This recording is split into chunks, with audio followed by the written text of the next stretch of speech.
Welcome to Sikes Movie Beat Conversations with Filmmakers, where we discuss everything film and television. I'm your host, Rex Sikes, and here on Movie Beat, you'll learn what to do and what not to do when it comes to making movies and TV. And we're going to talk to everyone behind the scenes and in front of the camera, and I'll provide you with guests and information you're going to want to have, whether you're a filmmaker or a fan. And so now let's move behind the scenes here at Movie Beat. Now, this is the first show that I've done in a while. There's over 600 hours of Rex Sikes Movie Beat shows available on Apple and Spotify and your favorite podcasts on the Los Angeles Tribune Podcast Network and elsewhere. So you can always find archive shows to listen to while you drive or when you're doing something else.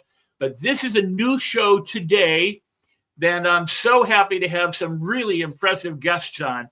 And we're going to talk about filmmaking. We're going to talk about film incentives. We're going to talk about a bunch of different things that's going to be relevant to you no matter where you are. One of the most amazing things about this show was I did it for filmmakers. I started it back in 2009, and I did it for filmmakers, and I got filmmakers and celebrities and fans and filmmakers. The ones that amazed me the most were the people all around the world who just love to listen to filmmakers talk about filmmaking, but they don't have anything to do with it. They just are interested. So I want to hold your interest, and I want to bring up my guests, and you're going to love them. I'm going to bring up Suzanne Jurva and Jeff Kurz, and I'm going to tell you a little bit about each of them, and then they're going to tell you about themselves. So I have to navigate some things here, and if I screw it up, please forgive me, because this is the first time back in a while, and we're on camera this time. By the way, this show is live, so the chat room is live. If you're watching live, you can chat. You can also share it out to your friends and filmmaker friends and fans and all. But also, if you are listening live, know that it's immediately a replay. So the second the live show is done, it goes into replay at rexsikestv.com. It'll also be at different YouTube channels of mine. And so you can share it to your friends and everyone else immediately after the show concludes. Suzanne Jurva is an award-winning filmmaker, producer, and executive known for her impactful work in documentary and narrative storytelling. She's a former executive at DreamWorks, where she supervised and led the research department on Amistad, Gladiator, Saving Private Ryan, Minority Report, and Prince of Egypt, among others. Now that's, you know all those movies, right? And Jeff Kurz is a producer, writer, educator, and former film studio executive. And during his 8-year tenure at Miramax Films, he was involved in Neil Jordan's Academy Award-winning The Crying Game, Wes Craven's Scream, Alex Proyas' The Crow, Guillermo del Toro Mimic, Chris Eyre's Smoke Signals, and John Carpenter's Halloween series. He's recently produced some feature films, which include Vivian Maier, Mystery for BBC, and Deep Woods. So I'm going to have them tell you more about themselves. But welcome. Thank you for having us. Oh, it's great to have you here. And if truth be told, Jeff and I have known each other for some time now. And I'm just thrilled to have you on the show, because this is the first time on the show. And it is. And Suzanne is the first time as well. So I started with Suzanne. So ladies first. Suzanne, let's talk about what you're doing now. And then we'll go back into what it was like to be an executive at DreamWorks. And we'll talk with Jeff about Miramax too. So what's up? So what I am doing now is a lot. And as I know about myself, I have to do a lot to stay out of trouble.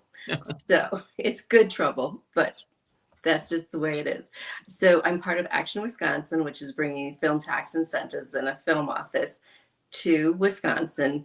It is a statewide collaborative effort amongst filmmakers and businesses and stuff like that. And we can get into what we're doing with that. I work with Jeff on that initiative. And then I am producing, directing, and doing impact campaigns now for 5 films.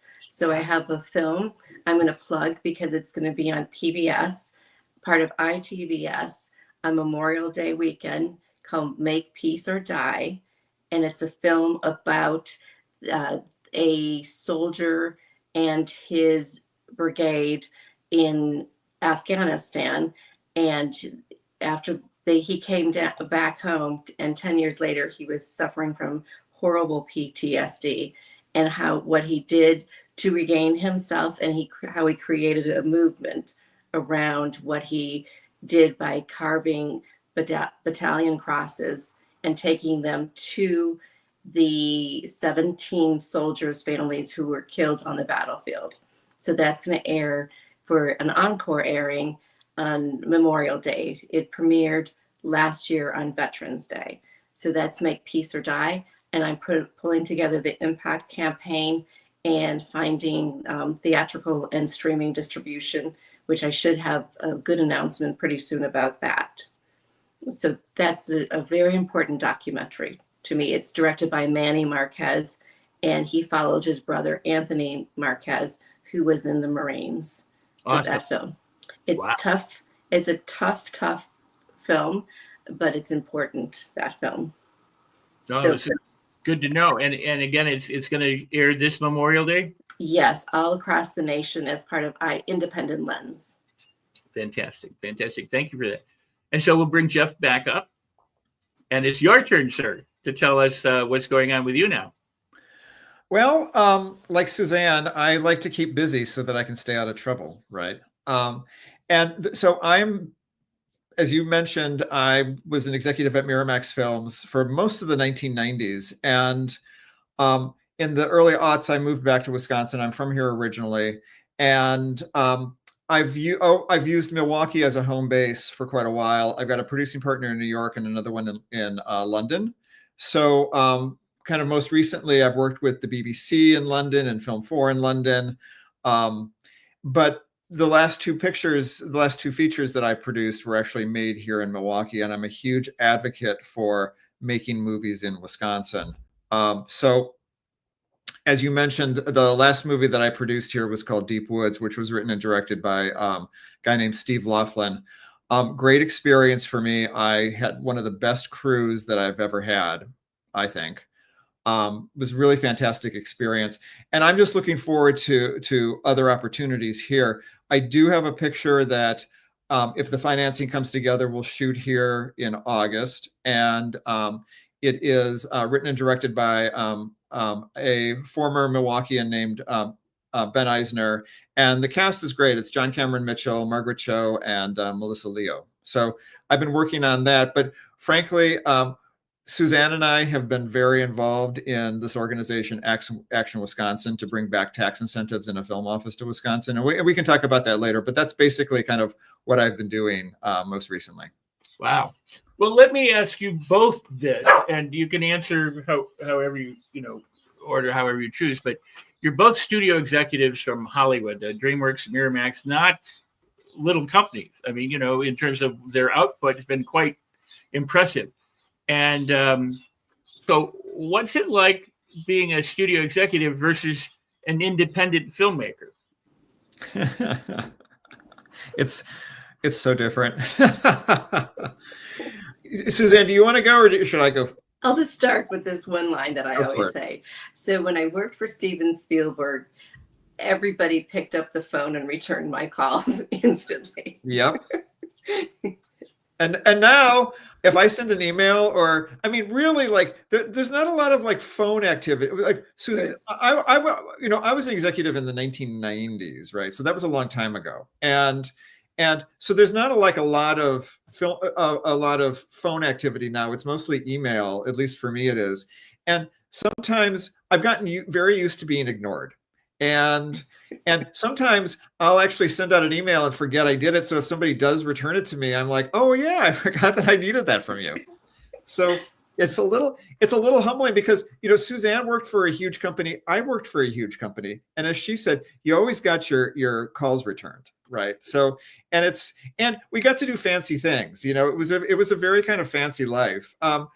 Do I miss that? Not really. I mean, because there's also a price that comes along with that kind of fancy lifestyle. It's a lot of pressure. The stakes are really high. Not that the stakes aren't high as an independent producer. As an independent producer, you're on your own. Like if you don't perform, there's nobody to cover your back. It's just, you gotta make it work. And I always feel like when I first moved, so I'm from Racine originally and went to school in Madison and then moved out to Los Angeles after I graduated. And I moved out there. When I moved out there, failure was not an option for me. I had to make this work. Okay. And I didn't have parents who had a lot of money who could like fly me back home every, 4 months or 6 months. Right. When I first moved out there, I didn't come home for a year and a half. I couldn't afford it. I was somebody's assistant at Columbia Pictures. We didn't make a lot of money. But I have always had in my mindset that like failure is just not an option. You got to make it work. Whatever you got going on, you have to make it work. I didn't have a B plan when I moved out there, and I kind of still don't. I got to do it.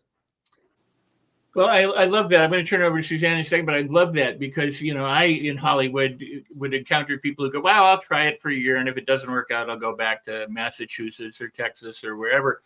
And every time I would talk to a producer or a director or somebody in casting and say, who are you looking for? Or how does a person get the part? They go, the person who wants it the most. Usually will get it, because the other thing is that like there's this concept of overnight success. There's no, unless you're 5 years old, there's no such thing as overnight success. The people who suddenly like burst onto the scene, I've never heard of that person, but they're fantastic. They have been toiling for years and years and years to try to get their stuff done. And it was it's their time, and they're going to shine. But it's not like they just kind of like came out of nowhere and they were this dilettante who decided to do something. It's just now we have IMDb. You can go back and look at their history and see that they were the person in the. Oh yeah, absolutely. But Nick Nolte started at 35. I mean, he actually playing an 18-year-old on Rich Man Poor Man, but he'd been in the business all those years before he broke through. When I was so one of the things that I did when I was at Miramax is that I worked for their kind of genre division called Dimension Films, and one of the things that I try to impress upon my students in my professional practice classes is that before everybody had to start somewhere. So for example, Charlize Theron was in Children of the Corn Part 3, right? I put Adam Scott in a Hellraiser movie. I put Naomi Watts in a Children of the Corn. I put Paul Rudd in a Halloween movie. So all of these people had to start somewhere. They're huge now, but they all, they were struggling also. I want to turn to Suzanne 1 second. I just got to tell you this because of the Halloween. Deborah Hill was she was a PA on a movie I did in 1974. Oh, how funny!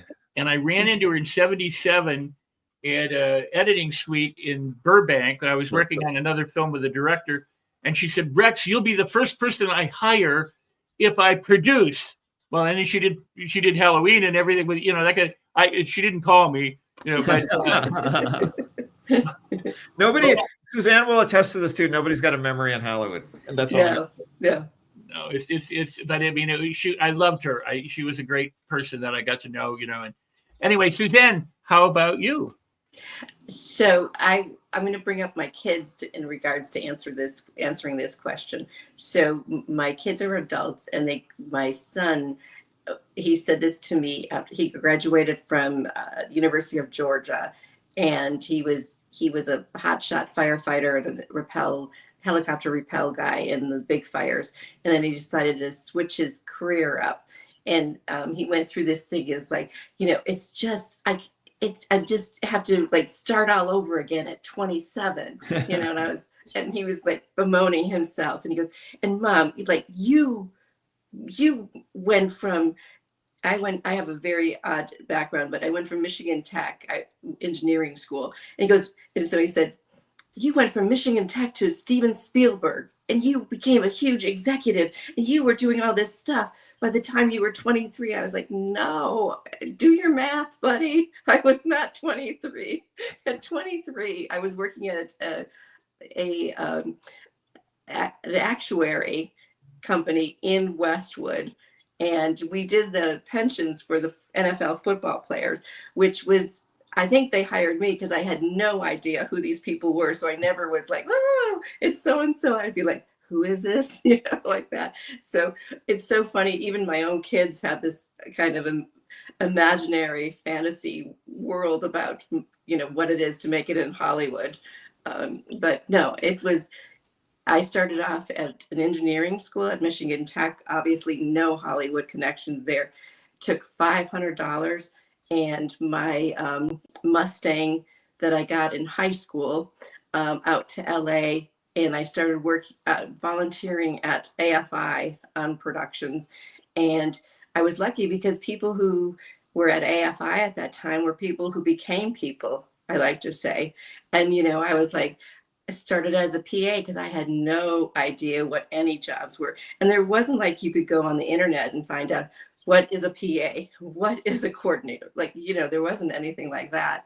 I did find some books at some of I missed the great Hollywood bookstores about the business, so I did kind of read up there. But I just, had to start from the bottom. But the other good thing that I did that I didn't know would be my career development was in my apartment building were all filmmakers, and there were these guys who played in the Hollywood softball league. And so my roommate and I were asked to, because they needed girls on their teams to even out their teams. So they said, hey, would you gals like to come and play softball with us? Do you know how to play softball? And we're both from the Detroit area. And we're like, everybody knows how to play softball. Well, I got on a softball team with Scott Frank and Tom Hanks. It was like, and I'm still, I worked with Tom 3 times now. Scott Frank, is like my best friend through my whole life. Wow. So that's what I mean about like people become people.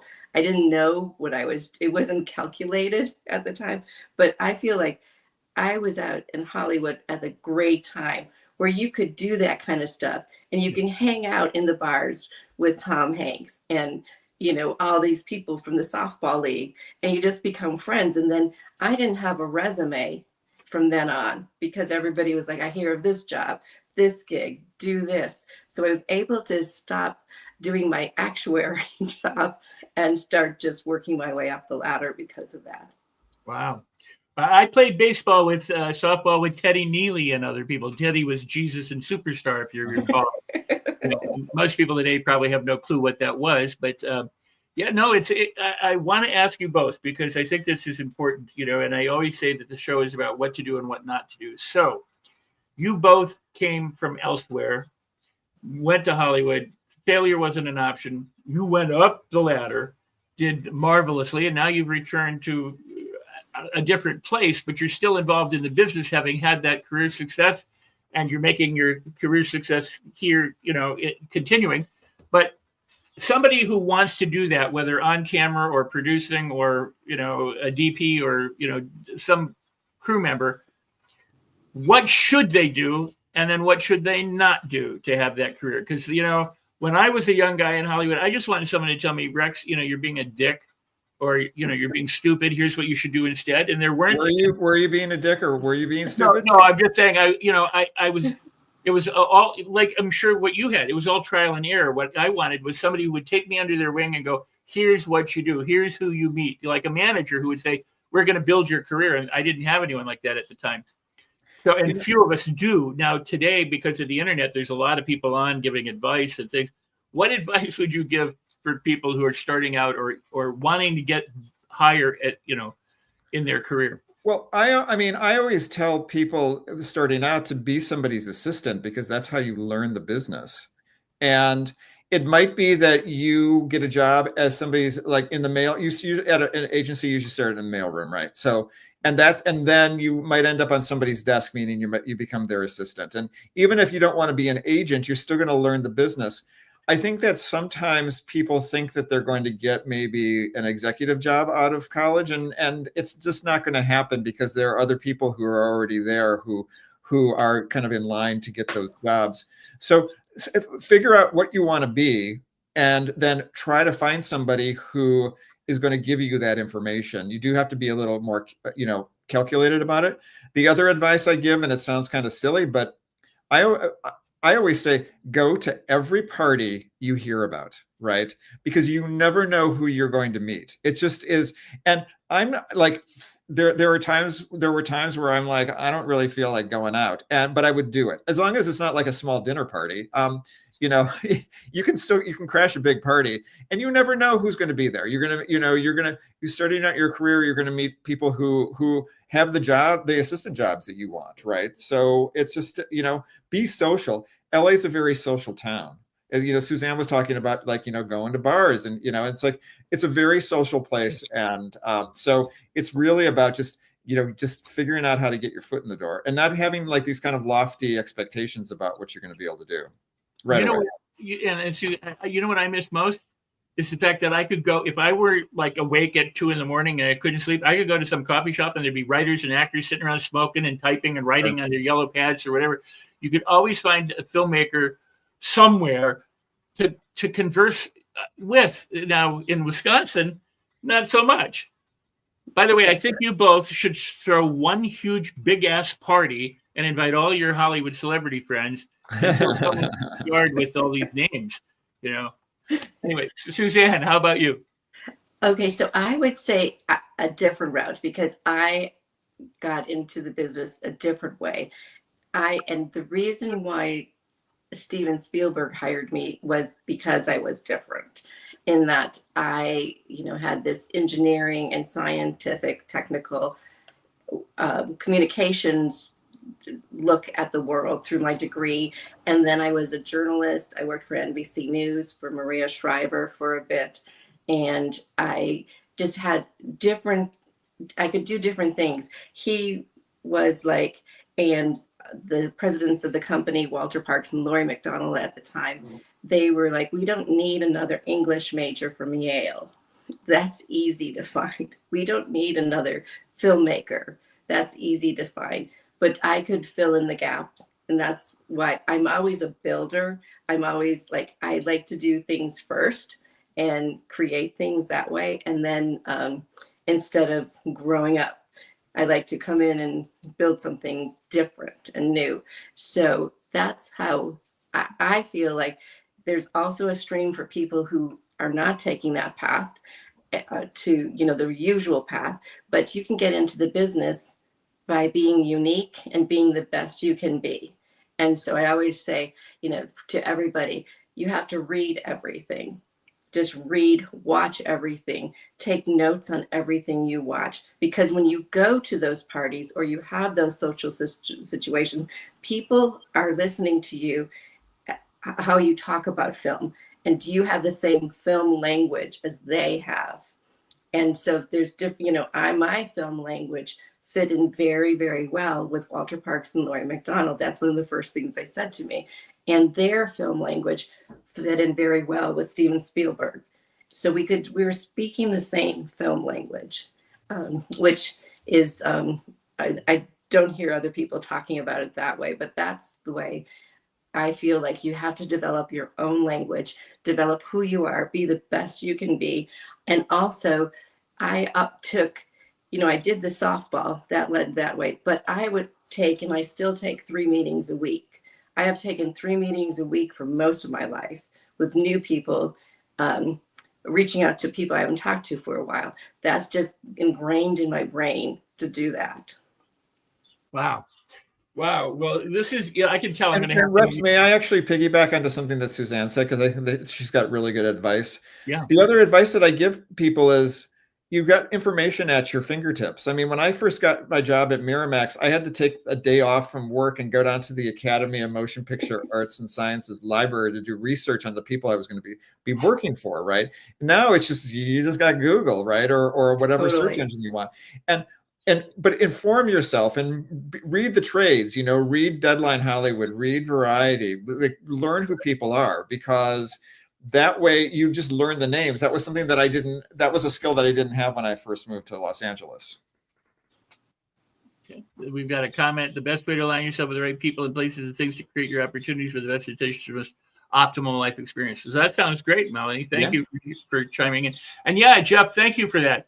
I was about to say, I'm going to have you both back together or independently or whatever to talk about all these different things, because you've both done so much and you're, you know, warehouse wealth of knowledge that certainly listeners, fans, or filmmakers would want to hear more from. I also, though, want to talk about the organization that you are a part of, or and the notion of incentives, because there are film incentives around the world in different countries that invite Hollywood or filmmaking crews to come in and do things. And in almost every state in Wisconsin, I'm sorry, every state in the union here, almost all of them have incentives now. Back in 2006 or 7, there were about 35 states that had them. And Wisconsin got theirs in 2008 and then lost them in 2009. And now here we are in 2025. And you both are very, very proactive and instrumental in helping bring these back. So let's talk about the value of film incentives wherever you might be, but also right here in Wisconsin. And your organization, let me get this here, is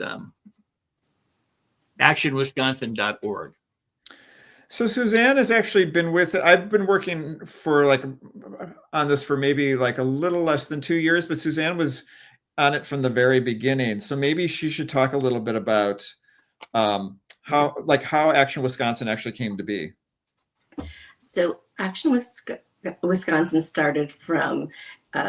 started by Katie Heil, who in 2017 or maybe 2015, I don't know when, she commissioned a study about the industry. And in the study, she discovered that there were more filmmakers than beer makers, and that there was a bigger, more money in filmmaking and with all the media making than there is in beer. And so that study she had, and she thought, and she was right. I have something here to show people. And then I was the director of the Milwaukee Filmmaker Alliance, which was the pillar, kind of the trade organization for filmmakers. And we were intending on picking that up at that time in 2018, but there was too much stuff. It wasn't the right time. So then Katie still had in the back of her mind that she was going to do this. She formed kind of like the Chamber of Commerce for the state for the arts, for the city of Milwaukee, Imagine MKE. And so with that organization as a backer, she was able to start developing Action Wisconsin for the film tax incentives. So we started off like very slowly and just tried to bring people in from Milwaukee and try to grow it out that way. The best turn, I think, for this project was hiring a lobbyist. And we've been working with a lobbyist. In fact, this morning, every Wednesday morning we have lobbyist class. It's great to learn what a lobbyist does and how he's doing it and how he is strategically, step by step, day by day, pushing the stone uphill. But it's very interesting. So, and now Jeff has been in that part with the lobbyist. Wow. Yeah. So, Rex, Action Wisconsin, it's a statewide coalition. It's not just about Milwaukee, it's statewide. And it is, it's a coalition of filmmakers and crew members and craftspeople and technicians, but also city and county governments, regional tourism bureaus, small business owners, locally owned restaurants and caterers, locally owned hotels, educators, anybody who realizes the value of having production in their community. And we're all working together to create and retain jobs, boost local economies, and promote tourism through film and television production throughout the state. And we're truly statewide. Here I have a list of who we have. So not only Milwaukee and Madison, but also Kenosha, Beloit, La Crosse, Green Bay, Sheboygan, Oshkosh, Marinette, Eau Claire, River Falls, Superior, Hayworth, Burlington, Bayfield. We even have somebody up in the Apostle Islands who we're working with, right? And what's great about it is that there's no kind of like, Milwaukee is like a big hub, but it's not the only center for creativity and film production here in Wisconsin. Well, historically in 2008, when the incentives came in, we had 4 films that were incentivized. We had Feed the Fish, which was up in Door County, yeah. Friend of mine made that. Yeah. Susan Moses, another friend of mine, made Project Solitude. It was sensory name, but that starred Eric Roberts. There was obviously the Johnny Depp film, Michael Mann's Public Enemy, and then in 2009, Terry Green, another friend, came in and did No God, No Master. The film incentives were kicked out in 2009 at the fiscal end of the fiscal year by the then governor. But the point is that during that year, there were 25 other productions inside the state, out in Baraboo, on the east, or the west coast, up north, everywhere else. They were all active that weren't even incentivized. But there was a flurry of activity because for the first time in a long, long time, Wisconsin became a very film-friendly state. And they understood the value of having productions because, as you said, restaurants, hotels, at that time there were Kinko's, but I mean, anything that you could think of in terms of a store or a venue or an amenity is where film production companies spend their money. Sure, absolutely. And production companies, they spend money wherever they're. So some people think this is about creating art or film or television, and it is, but it's really more about economic growth for any kind of community. So this when you mentioned Door County, so there's this little Christmas movie, Cherry Pie Christmas, that just wrapped up there. They wrapped about 3 weeks ago, and they brought more than $600,000 into that community in their off season, right? I mean, if you look outside right now, we're definitely in an off season. It's for those of you who aren't in Wisconsin, it's like 40 degrees and raining here. But so they were very happy to have that, and that's what's really important to realize, is that this is an economic growth opportunity for the state, and it's a very lucrative business model that does not exist in the state right now. This is brand new, and all those movies that you mentioned, it's great that there's film activity in the state, but they're all one-offs. There's no kind of reliable business model here, that sustainable business model that would create dependable jobs for crew members and dependable boosts for every other kind of business that would benefit from production. Well, I like that you said that, because back in 2012 and prior to that, I was talking with filmmaker Bill Rebane, renowned for the giant spider invasion. He's up in Burley, that kind of.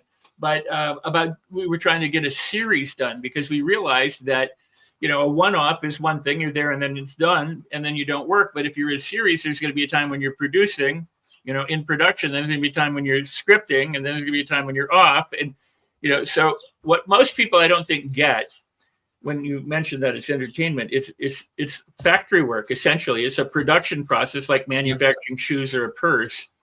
And then you have to market it. And then you have to get it out to the consumers. But the consumers of it are worldwide. It's a global thing. It's not. So the amount of money that can be brought back into the state, not just through the production process, but through the distribution process, coming back in, can be immense. And people just don't seem to be able to wrap their head around the fact that this is a really viable business, and it's a $1 trillion business. And they think it's about Hollywood, and it's not about Hollywood. We're not, Suzanne and I, we're not really working in Hollywood anymore. Right. I think, and frankly, we're not trying to compete with Chicago or Atlanta. I think that Wisconsin is really poised to be very instrumental in making moderately budgeted films, right? That still have an audience. There's an insatiable appetite for Christmas movies, things like that, holiday movies. So I think that we're well primed as a state for that, and providing steady income for people who work on those movies. Suzanne? Yeah, I totally agree. And then every, what is the account now? There only 13 other states don't have film tax incentives. Mm-hmm. It's a global process now with tax incentives. I'll be working with the tax incentive office out of Switzerland and Europe, hopefully in the fall. It's a global entity. It's a global entity because it does work. It right. does provide economic development. It wouldn't be churning as the way it is and growing for tax incentives if it didn't work. So let's do this. What are tax incentives? In other words, how does it stimulate the growth? It's a word that some people may understand and some people may misunderstand. So what are we talking about doing? We're talking about inviting and...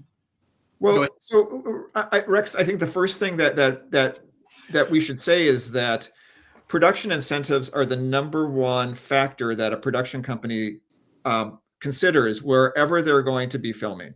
So, and I've been telling this story. So a few years ago, John Ridley, who's famously from Milwaukee, Academy Award winner for writing 12 Years a Slave, he and Alicia Keys had announced that they were going to create a television series, right, that was set up as Showtime. And it was set in Detroit, but because John loves, Milwaukee and is, a favorite son here, he was going to reset it to Milwaukee. So I called a friend at Showtime and I said, "Are you coming here to shoot this series?" And she said, "I don't know. What kind of incentives do you have?" And I said, "Oh, we don't have those." And she said, "Okay, well, I got to call you back." And, she called me back, but not about that. So that's just an example of this is really important. So, and it's just the standard now. So in order to get film production companies to come into your state, you really need to offer them tax incentives. So, and also in answer to your question. So, what happens is these incentives are for every dollar you spend, you get a 30% or 30 cents tax credit that you can apply to your tax return at the end of the year. However, productions are LLCs that don't have a tax liability, right? The money comes into an LLC and it's not taxed because you're spending it right away. So the LLC is going to turn around and sell those tax credits to a company like Kohl's, like Target, like any other corporation that has a tax liability, and they'll give you basically like 90 cents on the dollar, right? And those are usually specifically on line items. It's not like just some like we're just giving correct, because the program that we're talking about is only Wisconsin residents. Money paid to Wisconsin residents or spent with Wisconsin businesses will qualify for these credits. You can bring anybody into the state if you want to, but really out of state, it benefits Wisconsin filmmakers and crews the most, okay, and Wisconsin businesses and vendors the most, and it will encourage out of state producers to hire locally, to rent their cameras locally. There's a movie that was just filmed, in the state that they got their cameras from Los Angeles, right? And they could have rented them here. Yeah, exactly. They could have rented them from Bob Donnelly at North American Camera, right. but they didn't, and that's one of the reasons. And actually, Suzanne, you should talk about the film, the importance of a film office, because that's part of the incentive also. Because film offices are so important for situations like that, where right now companies come here and they act like they're coming to the North Pole, and there's no infrastructure, and there's no way to we've got camera houses, we have equipment rental houses. Oh yeah. Yeah. Or Paul Bodie and his whole outfit. I mean, there's sound, there's all sorts of stuff. Oh, here. absolutely. Yeah, definitely. And so, I'll add to what Jeff said, first of all, and then talk about the film office because it ties in. But we have to stay competitive. That's first of all. We're not even competing with the rest of the country or the rest of the world because we don't have incentives. And it's also because of a film office. So the film office is a one-stop shop. So as a producer or as a studio executive, so a film's getting greenlit, the first thing they want to know is, where are we going to shoot this?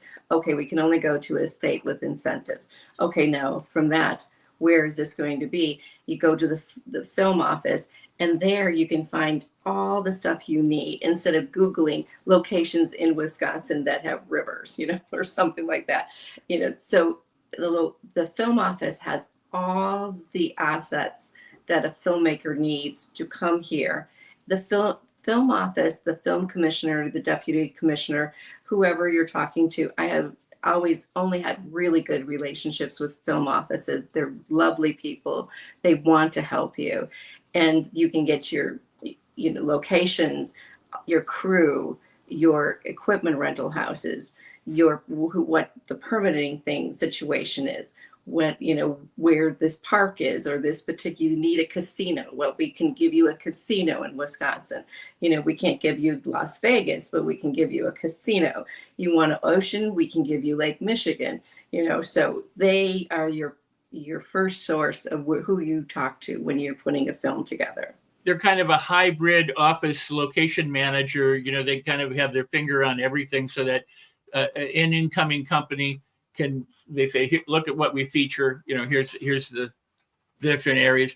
Back in the 90s when I first started coming back here, I met a woman producer for coffee from Los Angeles, and I said, "Hey, what are you doing here?" She said, "Well, I'm just here, And I said, "Well, are you planning to do a movie here?" She said, "I'd love to do a movie here, but I can't. It's too expensive. I can't afford to do it. I love Wisconsin. It's got all these great features, the lakes, the rivers, the forest. It's a downtown. Everything's wonderful. I can't do it." And I'm like, "Come on now. We're both from LA. It's got to be more expensive to be having five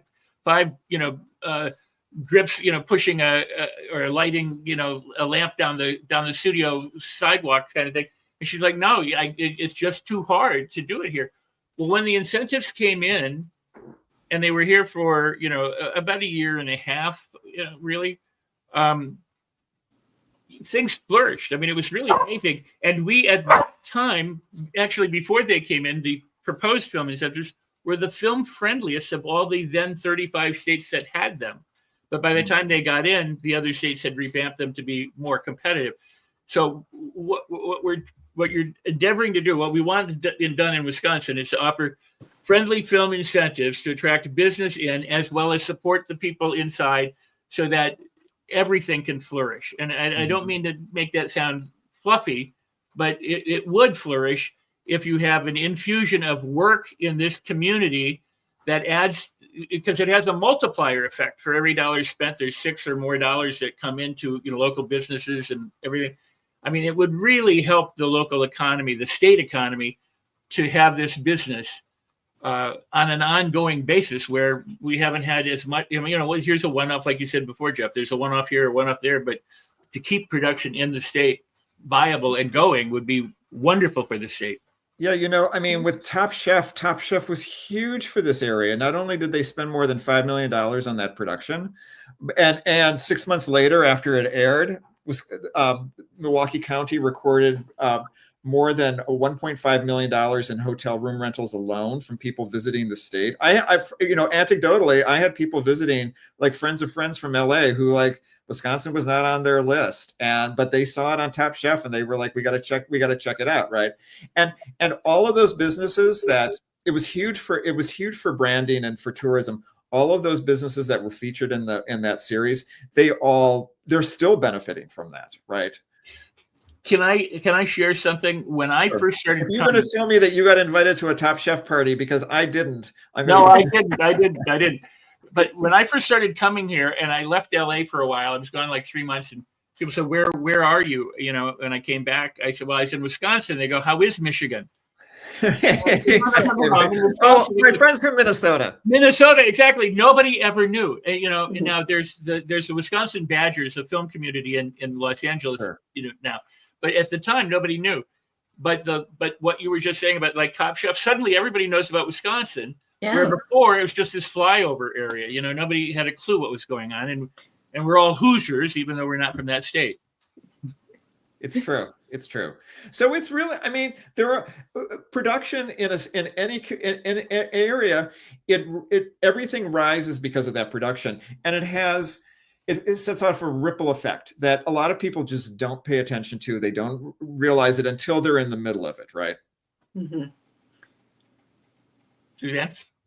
No, I was just going to add to that too, is that, the crews we have here are excellent, but we have to build our crew depth. We don't have crew depth that's equal to like Illinois. But once we get more productions, people will get on sets, and more people will be not leaving the state after they graduate with a film degree, or if they want to work in the business. So it's imperative to build our crew depth, keep our young filmmakers here, creative people too, because they are leaving. It's a brain drain. It's a creative drain. And that's not good, not just for the creative community, but it's not good for total economic development, because if the economy does not work if there's not a creative economy spinning around and doing what it's supposed to do. And the creative people, the arts community, able to do what they need to do. So it's not just building the creative community. It's not just a filmmaking community. It is about economic development across the board. So help me feed my children. I'm a SAG actor, and Yeah, there's there not you a whole go. lot You of know, SAG. we've been endorsed by SAG-AFTRA. I know, but I mean, there's hardly any SAG work here. You know, I mean, I have to go back to LA. I always, whenever I produce a movie here, well, not, I mean, I've done two. They've always been SAG-AFTRA. I refuse to. I love Kathy Byrne in Chicago. She's fantastic. That is marvelous. Yeah, and I won't not do a SAG-AFTRA. No, I love it. But it would be great to have that infusion in here. Now, before we go any further, I want to stop because we got to do something very important. People who are watching this now or in the future in replay, they can do something. They can email their legislators. So you want to tell us what they can do, and we'll show that on the scroll below. And what do they need to do? Suzanne, you want to talk about that? Sure. So the organization that Jeff and I and a lot of very good people are a part of around the state is called actionwisconsin.org. The website is actionwi.org. We would love for people to go to our website, and you'll see right up at the top, email your legislators. We need people to contact their legislators so that they'll come to a pre-written letter. They can send that off, or they can modify that letter. They put in their name and their zip code. The zip code then brings up their state legislators and sends the letter off. It takes less than a minute to do this. We need more people to write to their state legislators right now. So I'm going to, if I can, let me see if I can do this here. I didn't want to do that. We'll get that email back. Okay, well, at any rate, no, that's fantastic. I mean, there's something that anyone who's watching filmmaker or fan can do, and that is to email their legislators. Now, is there a timetable on this? I mean, they should act today. Act today. Like right now. It's in, yesterday we presented it before the Senate committee. It looks positive for us to move out of that committee. We'll go into another committee, then we'll go into, I don't know. Process. Nothing's a done deal yet. That's the thing. See, because that's another thing that I've heard from people is like, oh, I heard this is moving forward. That's not a thing. I mean, right. We're taking this one step at a time. As Suzanne said, we have like an amazing, brilliant lobbyist who's really opened doors for us. He's been fantastic. And that's really what you need because before when people have tried to do this over the last couple of years, it's been a lot of, people who work in film who have tried to do it. And it's really more about making this work on a government level. Right. And, but so I have heard that, because we've had a lot of momentum, I think that people get complacent when there's positive momentum and say, oh, what's going to happen? There's no guarantee that it's going to happen. So we're just pushing ahead, and we still need all of the support we can get. I mean, we've had some really nice support, but legislators need to hear from their constituents about why this is important for them. And as Suzanne said, there's a pre-written email. All you got to do is put in your name and your street address. The names of your representatives come up because a lot of times people don't even know who their local representatives are, right? So their names come up, and then there's a pre-written email. You can modify it if you want to, or just send it the way it is, and boom, it's off. And it's not just filmmakers, everybody's a filmmaker. Yeah. Community, government, local governments, hardware stores, hotels, restaurants, carpenters. Everybody can be working in a film.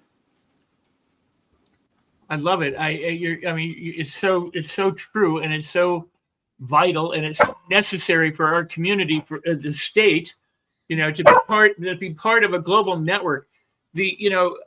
I was told back in 2000, I think 8 or 9, that the largest global output of this country is entertainment.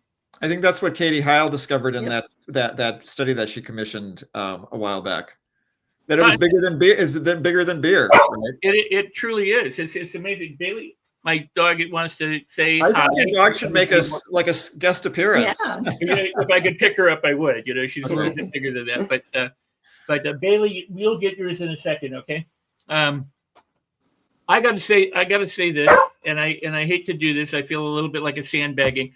Do you think you could come back next week too? I don't know about next week. I think we might have to present again, right? Well, we could either record a show or we'll figure out a date where you could come back, because I think this is an important conversation. It might be more for Rex. It might be more interesting if we wait a couple of weeks and we let you know when there's been more movement in terms of, because I think that, frankly, I think that we're going to have like more good news, but I don't know. So let's you know, right. Fair enough. You know. Yeah, I was going to wait until we were off the air, but if you said yes, then I mean, I'm enjoying the conversation, so you know, yeah, I'm open to it, definitely. Yeah. Okay. So, well, very cool, because I'd like to first. The other dog is kicking out the lights. Thank you, Sasha. The conversation is an important one, and the proposition of having incentives or not having incentives in the state is very important. You know, I remember in the 80s living in Los Angeles, everybody went to Canada because Canada had, you know, because the dollar, you could get more bang for your buck because the dollar was, you know, weaker. Mm-hmm. And then the incentives, you know, and people go to Australia, they go to New Zealand. I mean, they go anywhere. There's an opportunity for a little bit of, everybody wants to save money. I mean, film companies are no different than anyone else. I mean, you want to bargain, you know, when you go out, don't you? If you could get it for $1 or get it for, you know, 75 cents, I think we're going to go for the 75 cents. Absolutely. I want it for 75 cents. And we're trying to help, first and foremost, Wisconsin-based filmmakers to be able to create what they want to do. And yes, there's the idea that this is a very Wisconsin-centric and it's only going to cover Wisconsin costs.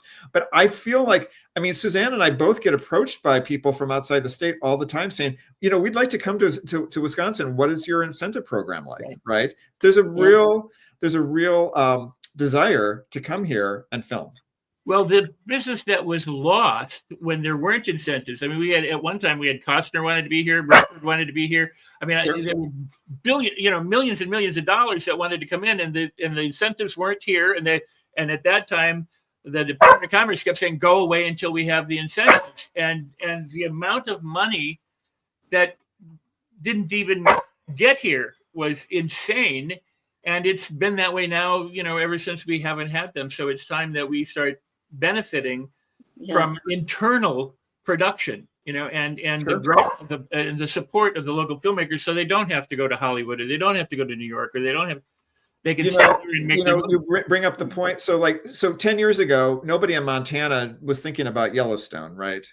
And you know, now it's been a multi-billion-dollar source of revenue for that state. Right. So, and that's obviously like the gold standard. Like you can't you predict that, but you never say never. Right. Right. And, you know, this is really the basis is independent filmmakers in Wisconsin. It's capped at $1 million. So as an independent filmmaker, it's hard now to get your distribution up front. That's kind of gone. So for your investors, you can't say, well, I have my distribution and, you know, that's so much money. And then my investors are so much money. With incentives, you can apply for your incentives up front and get that to start your production. So as an independent film producer, that is the ball game right there for me. Mm-hmm. Like, you know, it's hard to, you know, if you have $1 million production, you could get back $200,000 on your incentive. You say to an investor, I already have $200,000 on $1 million. That's 20%. They're going to come on more likely than not. It's just. It really will encourage Wisconsin investors to support Wisconsin filmmakers and to invest in the infrastructure, right? Sound stages. Yes. Things like that we really need. And if they're able to get some of their money back through a tax credit immediately, then that's just that's a great way to incentivize people to invest in this type of activity here. Let me just say one thing about that too. So a friend of mine is bringing up two sound recordists and engineers who create sound music studios for film. They're coming up here to look, just because they hear the buzz, and because there's a group of people looking at space to build a new studio. And Jeff, I'll send you this invitation too. I just got it today. So I think we should go and check them out. I love a party. But this is just based on the buzz. Okay. Well, that's great. Well, you have closing. Let's do some closing words, and then we'll end the show. I'll let the audience know when you will be back, when that works out, and we'll go from there. So, final closing thoughts. And Suzanne, is there anything you want to plug? Yes. I have my 4 other films. I'm doing a short documentary about a teacher who went up to space. NASA embedded into her Milwaukee public school. The kids created an experiment, and she took it up on a parabolic flight. And the data that they retrieved from that is excellent data. These are middle schoolers who now have either internships or mentors through NASA. So by the time these kids get to college, they will have 5 years of NASA experience on their resumes. So it's a very uplifting, warm film about an underserved population that didn't have access or opportunity before, and now they do. So I have that film. I'm shooting a narrative feature, knock on wood, in Illinois, dealing with the tax incentives right now as we speak. I have a project that will hopefully go in August in Switzerland about a very famous person that I can't say until it's signed. And then I have Make Peace or Die, creating the impact campaign. If anybody has any veteran contacts with organizations, I'd love to speak to them about bringing them on for the impact campaign. And then we have another military film that we're in early production on. Can they reach out to you at actionwisconsin.org then? It'll get to me somehow. Yeah. Okay. I mean, just because they know that they can email their state legislators through Action Wisconsin, but there's also a way to send messages to the staff. Well, that's what I mean. So they can reach you that way. Awesome, Sure. Jeff. Thank you. All I want to say is that having produced 2 features here in Wisconsin, I think this is an amazing place to work and to make a movie, right? And there's so much goodwill. And frankly, I think that it's more cost effective to come here, listen, I want tax incentives. If we get tax incentives, it's going to be an amazing place to make a film. It really will, because there's so much goodwill. And it is so affordable. You're not gonna. People aren't jaded here, right? Mm-hmm. So that's really important to understand. And they realize just the impact on the economy. Awesome. Well, I'm going to say goodbye. Wait for me for a second. I got to close out the show, and we'll see you in just a moment. All right. Thank you for being here. Thank you. And everybody, email your state legislators through actionwisconsin.org here in Wisconsin, and let's get these incentives to go. I want to tell you that if you want to reach out to me, you can go to Rex Sikes Movie Beat at gmail.com. Everything is kind of up in the air right now as we're recreating things. This is rexsikestv.com. I have 2 shows, Create Your Best Life with Rex and the Rex Sikes Movie Beat right now. My book, Life on Your Terms, is available for purchase if you're interested in that. It's a great way to improve your life and your business. It's available from Amazon. And if you buy the book, I'll give you a $497 free online. It's not free. It's $500, but I'll give it to you for free as a bonus if you get my book from Amazon and you follow the instructions at rexsikes.com/book. It's right there. So with that, I'm going to close out the show and tell you that it's been my pleasure being here. This is Rex Sikes Movie Beat. It's available on the Los Angeles Tribune Podcast Network, Apple, Spotify, and wherever you hear podcasts or wherever they are. It's also available at rexsikestv.com. It'll be available at my Create Your Best Life with Rex. It's going to be all over. That's the place. So I'm glad that you're here. Thanks for being here. I've enjoyed it. And we'll see you next time, or we'll see you on Create Your Best Life with Rex. So with that,